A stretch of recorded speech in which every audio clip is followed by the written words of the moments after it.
Prophet Ayyub alayhi salam was a descendant of Prophet Ibrahim alayhi salam. He lived in an area in the northern part of Arabia called Huron, near Palestine.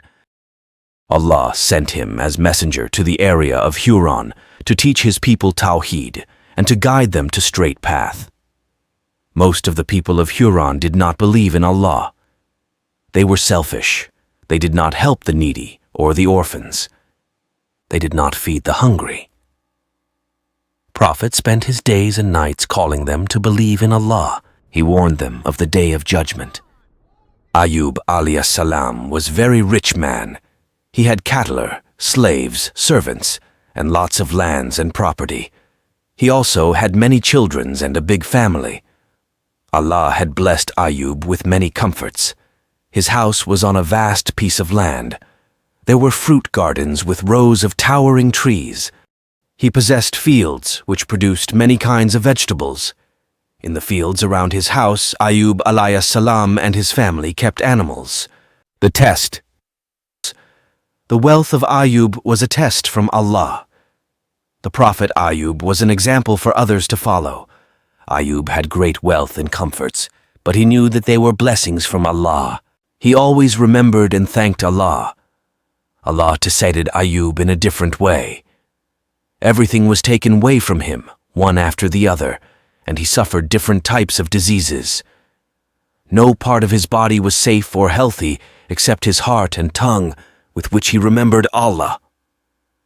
His sickness continued for many years. The people around him stayed away from him except his loving wife, who carried on looking after him.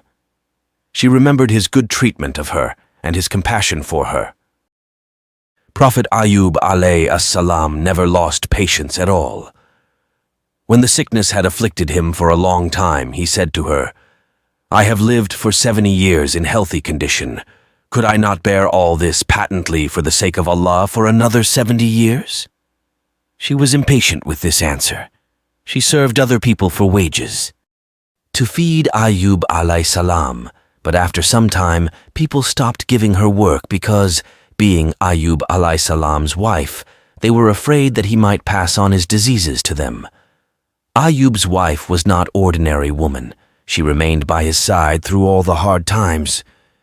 She would hold his hands and talk to him when everyone else stayed away from him. It was extremely painful for Ayyub and his wife to go through all of this. The relief. Ayyub alayhi salam showed patience and always remembered Allah. Even under such circumstances, he would call out to his Lord, "Rabbi anni masaniya durru wa anta arhamur rahimin." Allah the Almighty answered his prayer. After this long test, which lasted for so many years, Allah relieved him from his sufferings. He returned to him his health and the same wealth and children and doubled them from him. Ayyub alayhi salam had passed the test. He had remained steadfast in the face of hardships. Allah commanded Ayyub to strike the earth with his foot. He did as he was commanded, and Allah caused a spring of fresh and cool water to gush forth. Allah ordered him to wash in it and drink from it. Allah caused his sickness that had afflicted his body for so long to come to an end. Allah made him a healthy and handsome person again. He gave him much wealth in the form of gold. When Allah relieved Ayyub alayhi salam, He caused locusts of gold to rain down upon him. Prophet Ayyub lived an extremely hard life. The most amazing quality that Ayyub had was his patience. He remained patient throughout his hard life. Believers have a great example to follow in the life of Prophet Ayyub alayhi salam. Indeed, Allah is with those who are patient.